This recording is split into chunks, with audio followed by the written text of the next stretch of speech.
Welcome back everybody, and to all the new faces joining this video, welcome. I'm Barry Mountford. If you like photography, reviews, tutorials and behind the scenes, why not consider subscribing to the channel and flicking that notification bell so you can see when those videos are posted. In this video I'm going to be showing you how I use grids on all of my light modifiers to control the light in a small home studio.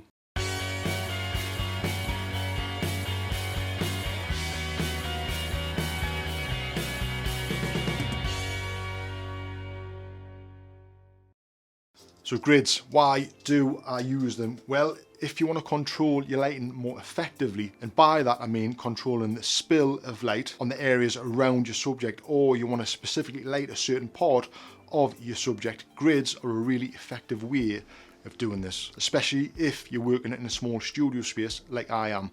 I'll pop a card to a link up here where you can check out my studio space so you can see the size of the environment that I'm working in. So let's take a look at an octabox. Let's have a look at the effects with a grid and without a grid. And the octabox I'm using is the 90cm easy open octabox from Pixapro. And when you buy this, it actually comes with a grid. So when we use it without the grid in this small space, you can see how the light spreads. It's got a broader spread around the subject and on the background and bouncing around the studio. So if you want more control over this light, this is when we need to add a grid. So there you can see by just adding the grid to the easy open octabox, you can see the effects of that and see how it allows you to control that light exactly where you want it. Now this is great, like I say, working in a small studio space, but it's even better when you're trying to create a dramatic type of portrait and you want that light falling specifically where you want it.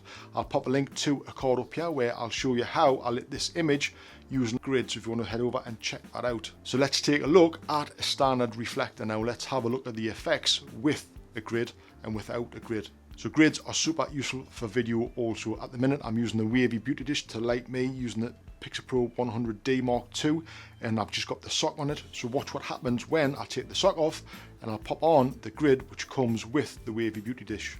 I'll pop that on and I'll show you the effects of that right now. So there you go, you can see the effect of the grid on the wavy beauty dish now. You can see how it's just focused round on me, on my head. You can see how my arms are quite dark there, so it's really focusing in on me, and the background is a little bit darker because that broad range of light isn't bouncing on the background also. So you can also see in this video where I photographed a couple of karate students, I'll pop a link to a card up here where you can check the video out, where I lit them using the continuous light and flash, but you can see the effects of not using the grid on the easy open octabox also, and you can see the light spreading all the way across the stage.